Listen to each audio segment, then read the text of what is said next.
All right, folks, so this is the brand new Garmin Venu 3, and this is the Forerunner 265. And both of these are great options when it comes to fitness-focused smartwatches, where both track plenty of different kinds of sports and activities, both provide plenty of health and recovery feedback, both have AMOLED displays, both have touchscreens, and both have the same asking price. So why exactly does Garmin have both these watches if they share so much in common? Well, that's exactly what we're going to go over in today's video. Now, one thing I do want to mention before we get started is that these are the differences in features as of right now, September 2023, when I'm filming this video. And although the features may change slightly over time with software updates, the core feature differences should remain the same between these two.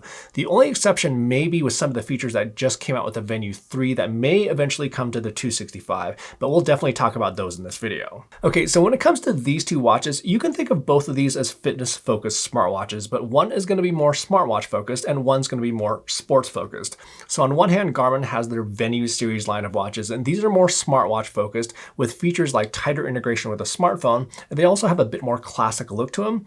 And then on the other hand, we have Garmin's Forerunner series, which are more sports-focused watches that have a sportier look, but also more sports-related functions and training feedback for those of you who would rather have more sports functionality and may not utilize some more of those smartwatch-related features. So when it comes to the sizes and options, both the Venu 3 and the Forerunner 265 come in two different sizes. So with either, they should be able to fit a variety of wrist sizes out there. Both sizes on the 265 are just a hair larger than the corresponding options on the Venu 3 though, just by a millimeter. So for example, here's the larger 265 and the larger Venu 3 side by side, where the 265 is just 1 millimeter larger than the Venu 3. However, what's interesting here is that the displays on the Venu 3s are just slightly larger than the corresponding 265. So the larger Venu 3 has a 1.4-inch display with 454 by 454 pixels, whereas the larger 265 has a 1.3-inch display with 416 by 416 pixels. And then same thing goes for the smaller 265S and the smaller Venu 3S, where the display sizes are just ever so slightly different. And then in terms of weight, we're talking about very similar weights across the board between all these watches when comparing the same size options. Basically no difference there. And then the same thing also goes for the bands. The smaller Venu 3S and the 265S use 18mm industry standard replaceable bands, and the larger Venu 3 and the 265 use 22mm bands. The bands on the Venu 3 though are a little bit more subtle and clean than the 265 bands, where the 265 bands have this kind of two-tone design to them, and they also have holes on both sides of the band versus the Venu 3. But the bands on the Venu 3 and the 265 are totally comfortable and very usable for everyday use as well as for sports. And then for the case materials, this is also where they differ a bit, where the Venu 3s have a stainless steel bezel and the Forerunner 265 has a plastic bezel, but both have a plastic main body. It's not like the 265 is a cheap looking watch or anything like that. It still looks great, but the Venu 3 does have a bit more premium look to it with its metal bezel. And then when it comes to durability, both of these have a 5 ATM water resistance rating, and then both also use Gorilla Glass 3 for the displays. And then speaking of the displays, both the 265 and the Venu 3 have touchscreen displays that you can use to move throughout the interface, but the button configuration is much different between these two. So on the 265, it has a 5-button configuration where the upper left-hand button is the power button. It also wakes up the display, and you can also long press it to access the controls menu. The other two buttons on the left-hand side are an up button as well as a down button, and you can use these to move throughout widgets and the menus. And then the upper right-hand button, this is your start, pause, and enter button in most areas of the interface, and then this will also be the button that you'll press to get to all the workout profiles. And then the lower right-hand button is a back button, or you can use it to mark a lap during a workout. On the Venu 3, it has a touchscreen as well, but then it has 3 buttons versus the 5 buttons on the 265. The upper right-hand button and the lower right-hand button, these basically work the same as the 265, where the top button allows you to access all the workout profiles and then also serves as a start and pause button. And then the lower right-hand button is the back button or lap key. But this middle right-hand button, this is kind of a special button in a sense where you can assign it to do many different things, but its highlight feature, I guess you could say, is that you can use it to access the voice assistant on your smartphone with a long press. And I'll get back to that voice assistant feature here in just one second when we go over all these smartwatch features, but we first need to kind of finish up talking about the touchscreen and the buttons and how they all work together, because this is another area where these differ. So we already talked about how with both of these you can use the touchscreen to get around, but with the 265 you actually have the choice of using the touchscreen when you want to, but if you don't, you can use the buttons, where you can basically do anything that you can do with the touchscreen with the buttons and vice versa. So you can very well scroll through all the widgets and stuff like that with swipes on the touchscreen, but you can also do do this with the up and down keys if you'd like. And then they even give you the option of whether you want to use the touchscreen enabled on a global level, like all throughout the watch interface, but you can also enable it and disable it on a per activity profile basis. So for instance, you could have it enabled for trail running, but maybe not for road running. And then on the other hand, we have the Venu 3, and to get around, you will have to use the touchscreen. So for instance, since there's no up and down button on the Venu 3, to get around menus and widgets, you'll have to swipe, but you will be able to use the back button to back out of a menu. Additionally, when you've started a workout, to scroll through data pages, you'll have to swipe on the touchscreen since there's no up and down buttons. And another thing is that although you can pause and resume your workout using the upper right-hand button, to save or discard your workout, you'll have to use the touchscreen. So overall, when it comes to actually using these two watches, the 265 does have more flexibility, and that flexibility really comes in handy primarily during workouts when your hands may be wet, like if they're sweaty. As we all know, touchscreens on any kind of device, whether that's a phone or a watch, can be a little bit finicky when your hands are wet. So that's where the 265 does have a bit of an advantage where you have both options. Oh, and the buttons also come in handy if you have gloves on. But we do have to get back to the Venu 3 with its additional right-hand button that's not on the 265, which is really more meant for smartwatch-related functions versus sports, where you can access a voice assistant, and this goes along with the other more unique feature of the Venu 3 versus the 265, where the Venu 3 has a built-in microphone and speaker that's not only used for that voice assistant, but also for calls. So in regards to the voice assistant, if you're on an iPhone, you'll be able to call on Siri, and then if you're on an Android phone, you can choose from either Google Assistant or Bixby, as long as your phone is paired in range. And then in addition, if you're either on an Android phone or an iPhone, you'll be able to take calls on the watch itself using its built-in microphone and speaker. Again, if your phone is in range though, since the Venu 3 doesn't have cellular capabilities, but neither does the 265. And then in regards to text messages, with both the Venu 3 and the 265, you'll be able to receive notifications either on an Android phone or an iPhone. And then with both the Venu 3 as well as the 265, when paired to an Android phone, you'll also be able to reply to text with predefined responses that you can set up in Garmin Connect. However, a new feature with the Venu 3 is the ability to actually type out a custom message reply using an on-screen keyboard. Now, this is a brand new feature though that's just being rolled out, and this is one of those not sure if and when it's coming to other devices. I'd have to guess that it would be at some point, but unfortunately I don't have a definitive answer for you at this point whether it's coming to the 265 if you're on an Android phone. So that's the Android experience, but what about iPhones? So with both the 265 and the Venu 3, you will be able to receive text on the watch itself. Unfortunately, you won't be able to tap to send a quick reply, nor will you have an on-screen keyboard with an iPhone. And basically that all has to do with Apple not allowing text reply functionality with iMessage on any watch that's not an Apple Watch. However, there is a trick though where you can sort of do this with the Venu 3. So since the Venu 3 does have a built-in microphone and also can access Siri, what you can do here is simply say, hey, send mom a text message saying I'm on my way or something like that. And that way you actually can send a reply to a text if you're on an iPhone. Note you can't tap a quick reply, nor is there the keyboard, but hey, that does work if you want to send a text if you're on an iPhone using the Venu 3. So from the smartwatch perspective, in terms of calls, text, as well as the voice assistant, the Venu 3 does have quite the upper hand there. However, when it comes to all the other smartwatch related features, they're both actually very similar, where both have the ability to store offline music using streaming services like Spotify, Deezer, as well as Amazon Music. Both have 8 gigabytes of storage for all that music. Both have Garmin Pay for contactless payments. And then both have all the usual stuff like being able to sync weather information from your phone, as well as see events from your calendar. When it comes to battery life, the Venu 3 and the 265 are actually fairly similar for the most part when it comes to day-to-day usage, where if you're not using the always-on display, you can get around 10 to 14 days or so out of them before having to recharge them. And then if you choose to use the always-on display, that's in the neighborhood of around 3.5 to 5 days.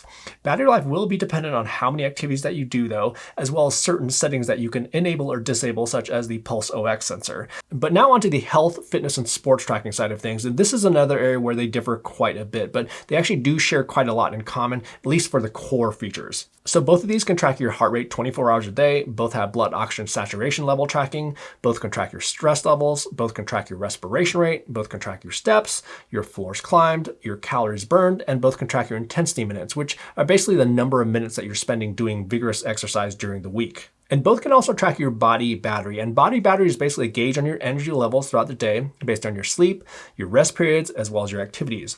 But the Venu 3 comes with new enhancements to body battery, where it actually breaks out different factors individually, showing details on how each individual activity is either draining or increasing your body battery, whether that's sleep, a workout, a restful period, and even naps. And the body battery feature on any Garmin watch already takes all these factors into play. It's just that on the Venu 3, it's actually displaying all of them for you to see individually. And then on the sleep side of things, both of these have sleep tracking where both provide a sleep score, and they'll also be able to track your sleep stages. But something new again with the Venu 3 is that the Venu 3 can now track naps that are at least 5 minutes or longer. And then another new thing on the Venu 3 that's related to sleep is that it also comes with a new sleep coach feature. And what it does is that it provides you with a baseline sleep recommendation. And then based on the previous night's sleep, as well as your activity levels, as well as a few other factors, it provides a sleep suggestion for how much sleep you need tonight. Now, unfortunately, with the body battery enhancements, nap tracking, as well as the sleep coach, I don't have a definitive answer for you right now whether or not they'll be coming to the 265. And when I asked, they literally did not hint one way or the other if they would be, but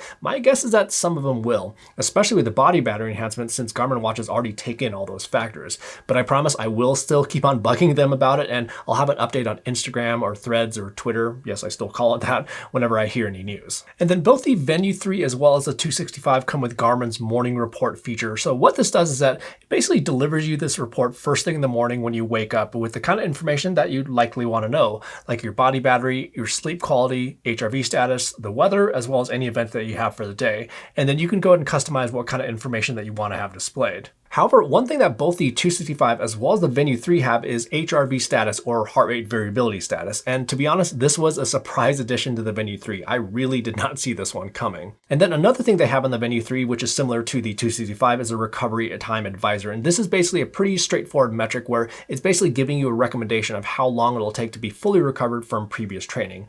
And it's not like don't do anything for like X amount of hours or anything like that. It's more that this is how long it'll be until you're fully recovered and, let's say, ready for a super strong performance. But the 265 has one more feature that kind of goes beyond all of those features that we just talked about, and it takes in a bunch of those metrics and combines it all together with what they call training readiness. And as the name implies, it's in letting you know how well prepared you are at the moment for training. And this training readiness score factors in your last night's sleep, your current recovery time, your HRV status, but then also takes into account your training load as well as sleep history as well as stress history. Now, I really do love the training readiness feature, and it is only available on the 265 as well as some of Garmin's higher end watches, and I don't see this coming to the Venu 3. However, you can still utilize the body battery feature on the Venu 3 in a similar manner. It doesn't take into account as many factors as training readiness, but it's still a useful feature to give you an idea of how your activities and recovery is impacting your current energy level, and if you're ready for a workout or not. And then for a couple more things that the 265 gets on the training and performance feedback side of things are training status as well as a performance indicator. And with training status, this basically gives an indication of if your current training is actually productive. So what it does is it takes in numerous factors such as your trends in VO2 max, your HRV status, as well as your training load to give you that assessment. And you can basically have all these different kinds of training statuses, like if you're peaking, as in like you're crushing your workouts and maybe ready for a race, all the way down to strained or unproductive, meaning that you may be training too much and you're not recovering well enough. And then on the performance feedback side of things, with the 265, it provides your running VO2 max as well as your cycling VO2 max. Then it also can estimate your lactate threshold, and it also has a race predictor for common running race distances. The Venu 3 will also be able to estimate your running VO2 max, but unfortunately it doesn't calculate your cycling VO2 max, even though it does actually have the capability to pair with cycling power meters, which is necessary for a proper cycling VO2 max estimate. And then another difference here too is when it comes to training feedback for individual workouts, where the 265 provides a bit more advanced data like your training load, and it also provides you with a training effect. So with training load, that's basically a figure that represents how much stress you're placing on your body with exercise based on heart rate as well as excess post-oxygen consumption. You've probably seen the acronym EPOC.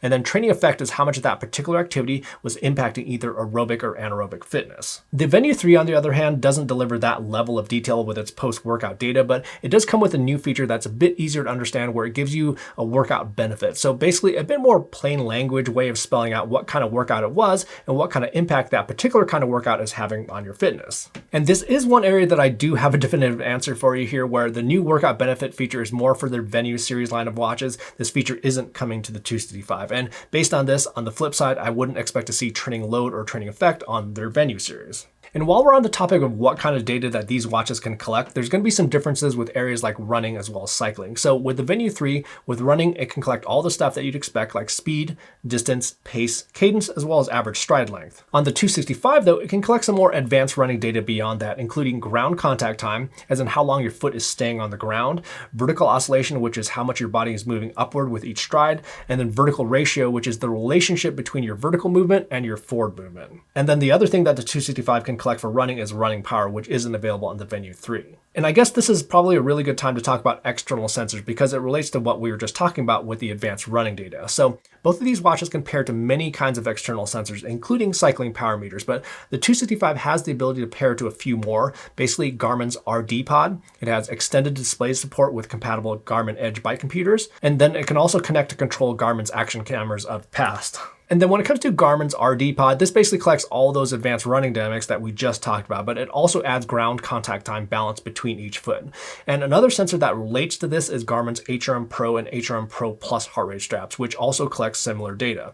So the Venu 3 and the 265 can pair to Garmin's high-end heart rate strap, but the difference there is that the 265 is the only one of the two that can take advantage and collect all those metrics from that strap. The Venu 3 will pair to the HRM Pro, but all it'll collect is heart rate, nothing else. Oh, and then one more thing in regards to the HRM Pro is that the 265 will be able to utilize the offline heart rate storage function where it can download data from the strap after an activity like swimming, but the Venu 3 doesn't have this capability. And then on the cycling power meter side of things, it's a bit more equal where both of these will be able to collect single-sided power from a cycling power meter. There are some cycling power meters out there that can collect more advanced data than just single-sided power, like let's say Garmin's own Rally XC200 pedals, which can collect power independently from each pedal and also serves up more advanced cycling dynamics like areas like in your pedal stroke where you're generating the most power. But there's basically no difference when it comes to these two watches when it comes to those metrics. Neither watch will be able to collect those more advanced metrics. You'll have to get into Garmin's higher end 965 or the Phoenix or Epix range to collect those. So those are the external sensors, but we should also talk about the internal sensors. So both of these have GPS or satellite chipsets for recording outdoor activities without having to have your phone with you.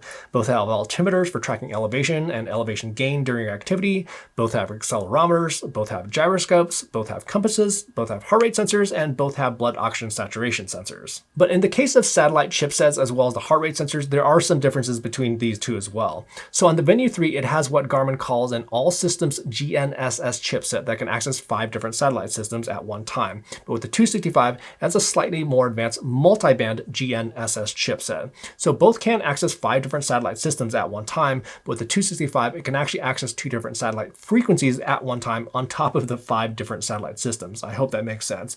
And the aim with this kind of technology is to deliver higher accuracy in situations where satellite signals can get blocked by objects, such as like really tall buildings, tall rock faces, or heavy tree cover. And while the dual frequency or multi-band chipset on the 265 may be more accurate in those more challenging environments, it's not to say that the Venu 3 is inaccurate by any means. In fact, it's very accurate, like on this mountain bike ride where there were a lot of switchbacks and heavy tree cover. And what I also wanted to point out too is that with the other two devices, the Wahoo Element Bolt V2 bike computer as well as the Chorus Pace 3 here, both of which actually do have multi-band satellite chipsets, they're actually not quite as accurate as the Venu 3, which only uses a single frequency chipset. So it's not just about the chipset itself as well as having the dual band technology. It's much more about how a company leverages the chipset as well as other factors like antenna design that actually play a factor in accuracy. Basically, I don't think the satellite chipset difference here is going to be a big deal at all between these two. On the heart rate sensor side of things though, the Venu 3 has Garmin's latest 5th generation Elevate heart rate sensor versus the 265, which has their 4th generation sensor.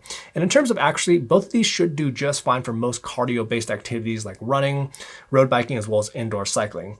The 5th generation sensor on the Venu 3 though, it will likely do better with some of the activities that pose more challenges for wrist-based optical heart rate sensors like weight training, high-intensity interval training, as well as mountain biking. You can still encounter issues though with those harder to track activities with either of these sensors. That's just kind of nature of the technology. So if you want the most accurate heart rate for, let's say, something like weight training, I'd recommend getting an external heart rate strap. And I'll have some linked down in the description below which I can recommend. And when it comes to sports and activity profiles, both of these come with a whole bunch of activity profiles to choose from, including all the most common sport types like running, both indoors and outdoors. There's cycling profiles, there's tons of gym profiles, there's pool swimming, as well as open water swimming. And open water swimming is actually something new to come to the Venu series. But the 265 does come with quite a few more sport profiles to choose from, including more running profiles like trail running and ultra running, racing, lots and lots of team sports like hockey and ball sports, but probably the biggest one that differentiates the 265 from the Venu 3 is that the 265 has a triathlon mode, and that may be the clincher for some of you out there who participate in triathlon.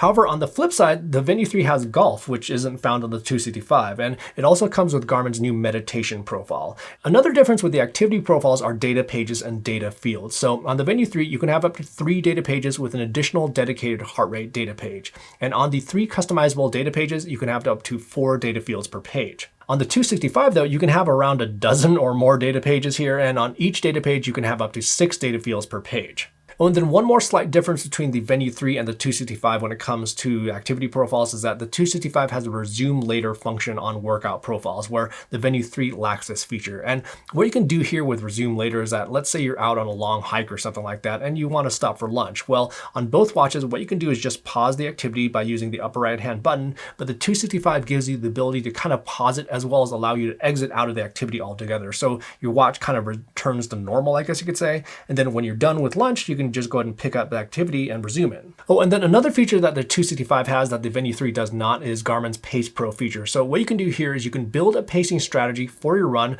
whether that's a workout or a race. And what it does is that it kind of guides you along during your run to help you hit specific paces and times. And then finally, we should also talk about navigation style features on these watches. So with the Venu 3, you have some basic navigation features when you're recording an outdoor activity, where you have the ability to go back to your start location, save your current location, as well as view saved locations, which you can then navigate to. The navigation features though, whether you're going back to your start location or going to a saved location, it's basically just an arrow pointing you in the direction you need to go, as well as the distance to that point. On the other hand, with the 265, you have quite a bit more capability where it has breadcrumb style routing. So what this means is that it'll actually show you a breadcrumb style route of your path. So let's say you're going back to your start location. It not only will show you an arrow of which direction to go, but also a line to actually follow, which gives you a lot more context. But the 265 also does have the additional ability to load in routes that you can use for navigation for predetermined routes. So what you can do here is that you can have a route that you've either built or imported into your Garmin Connect route library, and then send that to your 265. And then you can use that to follow along, like let's say if you're doing a hike or a bike ride or something like that. Now it is breadcrumb style routing. So what this means is that it does know your position based on your satellite signal, and then kind of just gives you a line to kind of follow along. But it isn't full-blown maps like are found on the 965. That's actually one of the big differentiating factors between the 265 and the 965, but the Venu 3 doesn't have maps either. So although both of these watches do share a lot in common, there's actually a ton of differences between them once you dive in, mainly with the Venu 3 being more smartwatch focused with its built-in microphone and speaker, along with a few more smartwatch capabilities, but it still does have quite a bit on the fitness and sports side of things. It's still very much a fitness-focused smartwatch. But then on the other hand, we have the Forerunner 265, which doesn't have those features like the voice assistant, but it does come with a lot more on the sports side of things, especially in regards to training feedback. But I have to say, given that the Venu 3 now has HRV status as well as a recovery time advisor, and that it also comes with support for cycling power meters, it's certainly Garmin's most capable Venu yet. And I know another question that came up in my Venu 3 in-depth review was how it compares to the Forerunner 965. But what I'd probably encourage you to do is that since you've now learned all about the differences between the 265 and the Venu 3, go ahead and check out my video on the 265 versus the 965, which basically explains the differences between these two watches, which may help with that comparison. Anyhow, if you have any questions about either of these two watches that I didn't cover in this video, feel free to drop a comment down in the comment section down below. And if you found the information in this video useful, do me a favor and also quickly hit that like button. Honestly, these videos do take quite a bit of time and effort to make, and doing that is just a small little thing that'll do to help this video and the channel quite a bit. I appreciate it. And if you haven't already subscribed, that'd be awesome to do as well. But in the meantime, thanks so much for watching, and we will see you in the next video.